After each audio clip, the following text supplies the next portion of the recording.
اچھا یہاں پہ ابھی ہم تھوڑی دیر پہلے جو ایکٹ کی بات بھی کر رہے تھے جس میں بڑا واضح طور پر انہوں نے کہا ہے کہ جی جو ٹرانسجینڈر پرسن ہے وہ انٹرسیکس بھی ہیں, وہ کیسٹریٹڈ بھی ہیں, یونکس کو ڈال دیا اس میں, اور ساتھ یہ بھی کہہ دیا کہ جی وہ سیلف پرسیو جینڈر آئیڈینٹی کے بیس پہ ہیں. اب وہ تو تھا ایکٹ. اچھا اس ایکٹ کے ساتھ ظاہری بات ہے شور تو بہت مچا کہ بھئی آپ لوگ تو یہ ہم جنس پرستی کو فروغ دے رہے ہیں اور وہ چیز جو اللہ تعالیٰ کی شریعت کے بالکل خلاف ہے. اب یہاں پہ جو گیزٹ آف پاکستان میں انہوں نے اپنے جو رولز سبمٹ کرائے ہیں منسٹری آف ہیومن رائٹس کی طرف سے. اب اچھا ان رولز کے اندر ایک بڑا خطرناک اور خوفناک پارٹ ہے, وہ میں پڑھ دیتا ہوں آپ کو.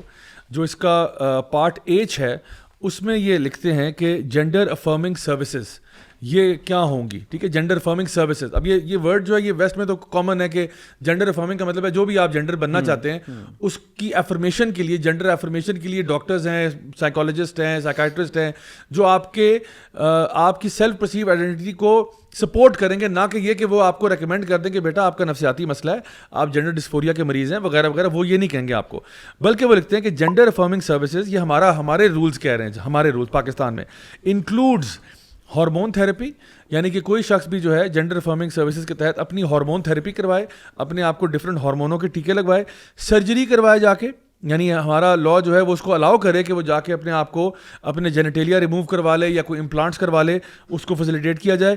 فیشیل ہیئر ریموول ہونا چاہیے اس کا, اگر ظاہری بات ہے مرد ہے وہ اپنا کوئی ٹریٹمنٹ کرانا چاہتا ہے. Interventions of the modification of speech and communication, اب ظاہری بات ہے وہ اپنی اسپیچ بدلنا چاہتا ہے تو اس کی اسپیچ تھیراپی یا اور کسی پروسیجر کے تھرو اس کی آواز کو بھی زنانہ بنانے کا پورا میکینزم جو ہے وہ ان کو دیا جائے. Behavioural adaptation such as genital tucking اور packing and chest binding as specified by the world professional association for transgender health, یہ ہمیں ان کو دینا پڑے گا. اور ہر جگہ پہ جو لینگویج یوز کر رہی ہے وہ یہی ہے, you have to give access, you have to facilitate, you have to so and so. یعنی گورنمنٹ باقاعدہ طور پر آپ کو فیسیلیٹیٹ کرے. کوئی بندہ بھی جو اپنے دماغی یعنی طور پہ ایک نفسیاتی یعنی مسئلہ تھا اس کو افرم کرنے کے لیے حکومت جو ہے وہ پوری سپورٹ دے. تو یہ بڑی ہی یعنی حیرت انگیز اور خوفناک بات ہے کہ پاکستان کے اندر اس قسم کی چیز جو ہے وہ ڈسکس کی جا رہی ہے. اچھا اسی سے ریلیٹڈ میں ایک اور چیز دیکھ رہا تھا جو میں ابھی آپ نے بات کی نا کہ وہ تاریں ملتی ہیں کہ باہر کیا ہو رہا ہے اور یہاں کیا ہو رہا ہے اور باہر جو لوگ جس چیز پہ لے کے جا رہے ہیں. میں ابھی کل ہی کی بات ہے, میں بڑا ایک حیرت انگیز چیز میں نے دیکھی, شاید آپ کی نظر سے گزری ہو. یہ میں پرنٹ آؤٹ لے کے آگے اسکرین پہ ہم انشاءاللہ دکھا بھی دیں گے. یہ ڈوائچلینڈ یعنی جرمنی کے اندر یہ LGBTQ کعبہ بنانے کا منصوبہ جو ہے وہ ابھی اس کو پیش کیا جا رہا ہے. اور یہ باقاعدہ طور پر یہ دیکھیں گے ایک اور پکچر آپ کے سامنے جہاں پہ وہ کہہ رہے ہیں کہ جی ہم چاہتے ہیں کہ جو اسلام LGBTQ پرو اسلام ہے اس کو جو ہے وہ لے کے آ جائے, اور اسلام کی جو بھی ایسی چیزیں ہیں جو کہ LGBTQ کے خلاف جاتی ہیں ہم اس کو رد کرتے ہیں. اور ہم چاہتے ہیں کہ ایسے مسلمان جو ہیں جو اپنے آپ کو مسلمان بھی کہتے ہیں اور وہی کہتے ہیں کہ جی ہم LGBTQ ہیں, ہم اپنے آپ کو ہومو سیکسول سمجھتے ہیں, ہم اپنے آپ کو قوم لوط کے ساتھ آئیڈینٹیفائی کرتے ہیں, وہ جا کے ان کو ہم فیسیلیٹیٹ کریں گے, سپورٹ کریں گے اور ان کے لیے یہ اوپنلی جا کے یہ بات کر رہے ہیں. تو اب تو یہ بات اتنی اوپنلی آ چکی ہے کہ میں سمجھتا ہوں اس کو ڈینائی کرنا جو ہے وہ ایک امپاسبلٹی ہے. انلیس آپ ایک پتھر کے نیچے رہتے ہیں اور آپ کو کوئی دنیا کے بارے میں پتہ نہیں ہے تب آپ اس طرح کی باتیں کر سکتے ہیں. تو یعنی میں کبھی کبھار ترس کھاتے ہوئے اپنے پارلیمنٹیرینس کے اوپر اور ان کے اوپر سوچتا ہوں کہ شاید اتنے نائیو ہیں کہ ان کو نہیں پتا دنیا میں کیا ہو رہا ہے. یعنی یہاں پہ ہمارا بچہ اتنا اویئر ہو چکا ہے کہ اس وقت سوشل میڈیا پہ کیا چل رہا ہے, اس وقت نیٹ فلکس پہ کیا چل رہا ہے, اس وقت کس قسم کے ایجنڈاز ہمارے اوپر ٹھونسے جا رہے ہیں. اور ایون ایجوکیشن بورڈ پیئرسن جیسی کمپنی جو ہے جو بیسکلی مطلب کتابیں چھاپتی ہے, اس نے ایک باقاعدہ طور پر انسٹرکشن مینول پورا جاری کیا ہوا ہے جو باہر کے اسکول میں کینیڈا US وغیرہ میں کہ how to make schools more LGBTQ inclusive, کہ آپ نے کون سی کتابیں جو ہے مونٹیسری لیول سے پڑھانا شروع کرنی ہے بچوں کو کہ وہ اس چیز کے بارے میں ان کو پرابلم نہ ہو, کیونکہ پتہ ان کو بھی ہے کہ یہ فطرتی طور پہ نا انسان اس سے ٹکرائے گا. یعنی انسان کی فطرت کہتی ہے کہ یہ ان نیچرل عمل ہے. دیکھیں ہمیں ہمارے دین کے اندر ہمارے شریعت کے اندر ایک بات بڑی واضح طور پر معلوم ہے, وہ یہ ہے کہ شیطان جب کام کرتا ہے نا تو وہ خطوات شیطان ہوتے ہیں, بڑے آرام سے کام کرتا ہے. اور سب سے پہلی بات اس کے اوپر بہت ساری یعنی آپ کو احادیث بھی مل جائیں گی جو اسی ٹاپک سے ریلیٹڈ ہیں کہ کس طرح سے وہ سلولی بٹ شورلی اپنے ایجنڈا پہ کام کرتا ہے. تو سب سے پہلا کیا ہوتا ہے کہ کسی بھی چیز جو کہ یعنی ایک حرام چیز ہے نا, بالکل خراب چیز ہے, سب سے پہلے اس کا نام بدلا جاتا ہے. یعنی شراب ہے نا, اب شراب کا نام کوئی پیارا سا نام رکھا جائے تاکہ لوگ کہیں یار ہم خمر کی بات نہیں کر رہے, ہم تو کسی اور چیز کی بات کر رہے ہیں, اسی طرح سے آپ دیکھیں آج کل کے دور میں ڈرگز ہے نا, ڈرگز پہلے ہوتا تھا ایک زمانے میں say no to drugs, اب ڈرگز کے نام اتنے پیارے پیارے آ گئے ہیں. ایکسٹیسی کا مطلب ہے ہیپینس, دس ایکسائٹمنٹ, آئس, اور اسی طرح کے نام جو ہے وہ ان کو دیے جا رہے ہیں. الکوہول کو جو ہے وہ اسپرٹس کہا جاتا تھا, اسپرٹس یعنی اسپرٹ کہ آپ کی کوئی روحانیت کی کیفیت ہے, جب آپ پیتے ہو تو آپ جو ہے نا روحانیت کی کیفیت پہ پہنچ جاتے ہو. تو سب سے پہلا ایجنڈا ہوتا ہے کہ آپ کسی چیز کا نام بدلیں. نام بدلنے کے بعد سیکنڈ اسٹیپ یہ ہوتا ہے کہ آپ کہتے ہو کہ یہ ٹیبو نہیں ہے, یہ کوئی خراب چیز نہیں ہے, اس کی یعنی کوئی اگر بندہ کرتا ہے تو اس کو ڈی کرمنلائز کیا جائے اس پوری چیز کو, اور اس کے بعد آپ اس کے بارے میں ایڈوکیٹ کرتے ہو, اور پھر ایک ٹائم ایسا آتا ہے کہ آپ کہتے ہو یہ عین شریعت کے مطابق چیز ہے. یعنی جو آہستہ آہستہ وہ جو خطوات شیطان ہیں وہ سٹارٹ ہوتے ہیں, ایک سرا پکڑتے ہیں, وہاں سے نام تبدیل ہوا, اس کے بعد دوسرا سٹیپ, تیسرا سٹیپ, اور آخری سٹیپ یہ ہوتا ہے کہ یہ تو عین شریعت کے مطابق ہے, بلکہ یہ اللہ کا حکم ہے کہ یہ آپ کو کرنا چاہیے.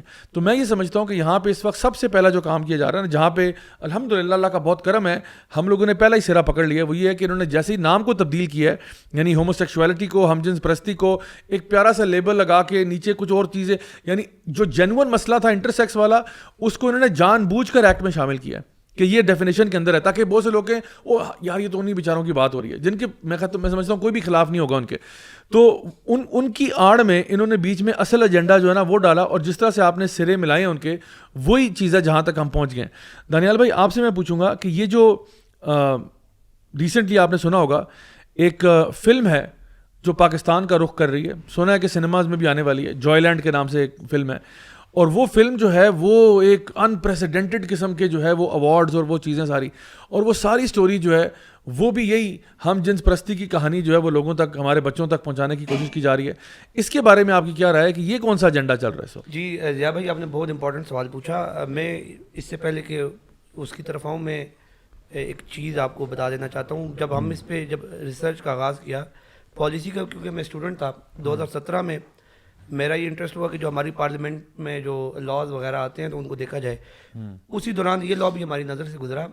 ابھی دیکھیں کتنا آپ نے بات کی نا کہ ویسٹ میں یہ چیزیں بہت آگے جا چکی ہیں, تو میں سمجھتا ہوں پاکستان میں بھی یہ چیزیں بہت آگے جا چکی ہیں, اور خالی ہمیں اس کا اندازہ نہیں ہے. ابھی کچھ باتیں آپ کے سامنے رکھوں گا, اور آپ کی اس پوڈ کاسٹ کے ذریعے میں جو آپ کی آڈینس ہے ان سے بھی یہ کہوں گا, بالخصوص جو پڑھے لکھے نوجوان ہیں وہ پارلیمنٹ میں بہت گہری نظر رکھیں, چاہے وہ پروویژنل اسمبلیاں ہوں یا آپ کی یہ نیشنل اسمبلی یا سینٹ ہو. جو بلز انٹروڈیوس ہو رہے ہیں وہ آن لائن گیون ہوتے ہیں, ان کو کھول کے پڑھا کریں. ابھی دیکھیں 2009 میں, اگر ہم 2009 میں جا کے دیکھیں, 2009 میں فرسٹ ٹائم سپریم کورٹ نے یہ یونکس والا جو معاملہ ہے اس پہ پورا جب وہ شروع کیا, تو سپریم کورٹ نے کہیں پہ بھی یہ ڈائریکشنز نہیں دی تھیں کہ آپ ایک تھرڈ کیٹیگری کریٹ کریں. صحیح ہے, انہوں نے اس معاملے کو اوپن چھوڑا تھا, اور نادرا کو یہ اختیار دیا تھا کہ کوئی اسٹریٹجی ڈیوائز کر لے اور بنا لے.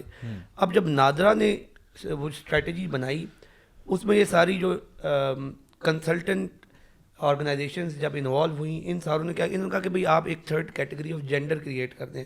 ٹھیک, اچھا ہمارے معاشرے نے اس کو ایکسیپٹ بھی کر لیا, جب کہ میں اب 4 سال ہو گئے اس ٹاپک کے اوپر ریسرچ کر رہا ہوں, مجھے نہ کوئی فتویٰ ملا ہے اور نہ کوئی اسلام سے ہٹ کر بھی سائنٹیفک پروف بھی نہیں ملا کہ جو سیکس ہے وہ اس کی 3 قسمیں ہوتی ہیں.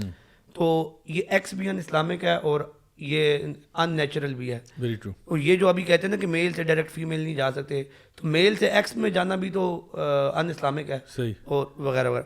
تو یہ وہاں سے شروع ہوا, اور جب انہوں نے دیکھا کہ بھئی اتنا بڑا ہم نے کام کر لیا کہ ہم نے اللہ نے بتایا کہ جی جنس مرد ہے اور عورت ہے. اللہ تعالیٰ نے کہا کہ میں نے جوڑوں میں پیدا کیا. انہوں نے کہا کہ ہم نے ایک تیسری جنس کھڑی کر دی, تیسری کیٹیگری آف ہیومنس کریٹ کر دیے, اور پاکستانی بالکل سوئے رہے. تو اس کا مطلب ہے پھر 2017 میں انہوں نے کیا, اور نہ صرف یہ ٹرانسجینڈر قانون بلکہ ڈومیسٹک وائلنس بل, ابھی آپ ذکر کر رہے تھے کہ بچوں کو شروع سے وہ کیا جائے. تو اس میں جو دیکھیں آپ کے جو ظاہر سی بات ہے ایک اس میں چانس موجود ہے کہ پیرنٹس کی طرف سے ریزسٹنس آئے گا, تو انہوں نے اس کو بھی ٹیکل کرنے کے لیے ڈومیسٹک وائلنس بل لے آئے, جس میں ایک بچہ اپنے پیرنٹس کو ایون جیل بھیج سکتا ہے. صحیح ہے, اور اس میں جو انہوں نے اگر آپ وہ بل اٹھا کے پڑھیں تو سائیکولوجیکل ٹارچر اور فزیکل ٹارچر اور اس طرح کی ساری چیزوں کو انہوں نے کیا ہے, یعنی وہ اپنے بچوں کو ڈانٹ بھی نہیں سکتے. صحیح. تو یہ ساری چیزیں کی گئی ہیں. تو یہ ایک پوری جو آپ کہہ رہے ہیں نا کنیکٹ دا ڈاٹس اور یہ سارا کچھ یہ اس سے ریلیٹڈ ہے. اسی طرح کل میں دیکھ رہا تھا تو یو این ڈی پی اور گلوبل فنڈ, کوئی بھی آن لائن جائے اور یہ گلوبل فنڈ اور یو این ڈی پی کی ویب سائٹ کھولیں تو یہاں پر باقاعدہ ایک آن بورڈنگ کی کال دی ہوئی ہے انہوں نے جی. تقریباً ان کا 1 ارب 10 کروڑ کا ان کا بجٹ ہے ایک سال کا, صحیح, جس میں یہ 3 کیٹیگریز کی آرگنائزیشنز کو آن بورڈ کر رہے ہیں. صحیح. اس میں وہ آرگنائزیشنز جو ٹرانسجینڈر کمیونٹی کے اندر کام کر رہی ہیں, وہ جو فیمیل سیکس ورکرز کے لیے کام کر رہی ہیں, اور وہ جو ایم ایس ایمز کے لیے کام کر رہی ہیں, males who have sex with males, ان کے لیے کام. اور اس میں سب سے زیادہ جو بجٹ رکھا گیا ہے وہ ایم ایس ایمز کا رکھا گیا ہے. تو وہ اگر آپ اس کی جو اسکرین پہ اگر وہ لگا یہ میرے سامنے ہے جی, اس میں تقریباً 41 کروڑ روپے کا بجٹ ہے ایم ایس ایم کا, یعنی males having sex with males, ٹھیک ہے. اور جو فیمیل سیکس ورکرز کا بجٹ ہے وہ تقریباً 30 کروڑ ہے, اور جو آپ کے ٹرانسجینڈر ہیں ان کے لیے 39 کروڑ کا بجٹ ہے روپیز میں. تو یہ دیکھیں, یہ تو میرے سامنے یہ رپورٹ پڑی ہے, اور کال فار پروپوزلز ہے کہ آپ لوگ اگر اس ایریاز میں کام کرنا چاہتے ہیں تو ڈالر ملے گا, ڈالر. بالکل ایسا ہی ہے. اور دیکھیں نہ صرف یہ بلکہ ابھی پاکستان کے اندر جو سیلاب وغیرہ کے حالات چل رہے ہیں, بجائے کہ یہ اس ایریا پہ کام کریں جو کہ ایک زیادہ بڑا ہیومنٹیرین کرائسس ہے, بجائے کہ یہ لوگ, کیونکہ دیکھیں کلائمیٹ چینج میں سب سے زیادہ سفر ہم نے کیا ہے لیکن کنٹریبیوشن ہماری نہیں ہے اس میں, یعنی ہم we are not the cause of climate change. تو بجائے یہ کہ ہمیں اس میں فیسیلیٹیٹ کریں, ہمارے جو قرضے ہیں وہ معاف کریں. یہ یہاں پر اگر ہمیں امداد دے بھی رہے ہیں تو کس چیز میں دے رہے ہیں. یہاں پر میں اسپیشلی جو ہماری یوتھ ہے, میں بالکل کیٹیگوریکلی کہنا چاہتا ہوں کہ پچھلے 4 سال سے اس بل کے آنے کے بعد تو بہت زیادہ لوگوں سے جب میں نے ملاقاتیں کی, سب کچھ کیا, بلکہ آپ کو بالکل واضح ہو جاتا ہے. 2020 کے اندر حامد میر نے اپنے ایک آرٹیکل لاپتہ خوشبو کے نام سے قلم کمان کا وہ جو ایک لکھتے ہیں جنگ اخبار کے اندر, اس کے اندر انہوں نے ذکر کیا کہ ایک دفعہ پارلیمنٹ کے جوائنٹ سیشن کے بعد کچھ پارلیمنٹیرینز ان کو اسلام آباد کلب لے گئے لنچ کے لیے. تو وہ بتا رہے ہیں کہ کس طرح وہ شرارت کر رہے تھے اور اپوزیشن اور حکومت سے سوال کر رہے تھے. تو وہ کہتے ہیں کہ اتنے میں ایک اپوزیشن کے سینیٹر نے بڑی خوفناک بات کی کہ جی گزشتہ کچھ دنوں سے پاکستان کی پارلیمنٹ میں پڑھے لکھے نوجوان آ رہے ہیں اور وہ مختلف پارلیمنٹرین سے ملاقاتیں کر رہے ہیں, اور وہ کہہ رہے ہیں کہ پاکستان میں آپ ہم جنس پرستی کے حق میں تحریک کیوں نہیں پیش کر دیتے. تو ان سینیٹر صاحب نے کہا کہ ایسے ایک نوجوان کو جب میں نے منع کیا, سمجھایا, اور اس کو کہا کہ آپ نماز پڑھیں اور آپ اللہ سے رجوع کریں تاکہ آپ کے دماغ سے یہ فاسد خیالات نکل جائیں, تو اس نے باقاعدہ ایک سینیٹر کو دھمکی دی اور کہتا ہے وہ ہمیں دھمکیاں دے رہے ہیں. تو اور اسی طرح پھر اسی آرٹیکل کے اندر حامد میر صاحب نے انکشاف کیا کہ ہمارے جو علماء کرام ہیں ان سے بھی یہ لوگ ملاقاتیں کر رہے ہیں. تو میں تو بڑا, یعنی یہاں سے اگر آپ دیکھیں تو آپ کے بالکل سامنے ہو جائے گا کہ کوئی کانسپریسی تھیوری نہیں ہے یہ جو ہمارے اوپر الزام لگایا جا رہا ہے کہ we are trying to create a moral panic. یہ مورل پینک نہیں ہے, اصل میں ہو کیا رہ گیا بھائی, سمپل سی جو بات ہے, اور یہ بالکل کانسپریسی تھیوری نہیں ہے. 21st سینچری میں جو رولز آف وار ہیں وہ بالکل بدل چکے ہیں. اب دیکھیں ہمارا جو پولیٹیکل سسٹم ہے, اسلامک پولیٹیکل سسٹم, آج وہ دنیا میں آپ کو کہیں پہ بھی نظر نہیں آئے گا. ویسٹ اس کو اس محاذ پر ہمیں شکست دینے میں کامیاب ہوا, افسوس کے ساتھ یہ کہنا پڑتا ہے. اسی طرح اکنامکلی آج آپ کو اسلام کا اکنامک سسٹم بالکل نظر نہیں آئے گا. اسلامک کنٹریز میں تو بالکل نظر نہیں آئے گا. اپنے ملک میں دیکھ لیں آپ, سود کی شرح سب سے زیادہ ہے. اسی طرح جسٹس سسٹم بھی, ہمارا جو اسلامک جسٹس سسٹم تھا وہ ختم ہو گیا. یہ سارے پلرز گر جانے کے بعد ویسٹ کو ایک بات سمجھ نہیں آ رہی کہ یار اس کے باوجود اسلام سب سے زیادہ تیزی سے اسپریڈ ہو رہا ہے, اور یہ صرف ریلیجن یا کچھ ریچولز نہیں اسپریڈ ہو رہے.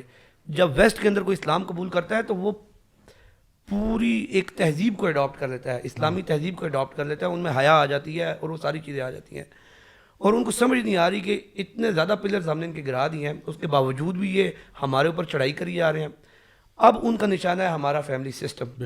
اور یہ ڈومیسٹک وائلنس بل بھی, یہ ماں باپ کو اولاد کے سامنے, اولاد کو ماں باپ کے مقابلے میں کھڑا کرنا چاہتے ہیں, یہ لڑانا چاہتے ہیں. اور اسی طرح they want to make us animals, یعنی ان میں کوئی حیا نہ رہے, ان میں کوئی. اور الحمدللہ ہمارے بہت سارے پرابلمز ہوں گے, لیکن آج بھی آپ دیکھیں اگر سڑک کے اوپر کوئی گالم گلوچ بھی کر رہا ہو نا, اور وہاں سے کوئی خاتون گزرے یا وہاں پر آ جائے, تو لوگ حیا کرتے ہیں اور خاموش ہو جاتے ہیں. تو یہ جو ہماری اقدار ہیں یہ ابھی بھی الحمدللہ ہمارے اندر موجود ہیں، اور مین نشانہ یہ ہے. تو میں تو اور یہ جو جوائے لینڈ وغیرہ آپ نے کیا، یہ ساری ایسی چیزوں سے ڈیسنسٹائز کرنے کا بالکل بالکل یہ کرنا چاہتے ہیں. اور دیکھیں یہ بڑے پرفریب بعض اوقات باتیں کرتے ہیں. نہ صرف یہ، میری ایک پروفیسر سے ڈبیٹ ہوئی اسی حوالے سے نا، ٹرانسجنڈر، اور نام نہیں لوں گا، کافی ایک بڑی یونیورسٹی کے پروفیسر ہیں.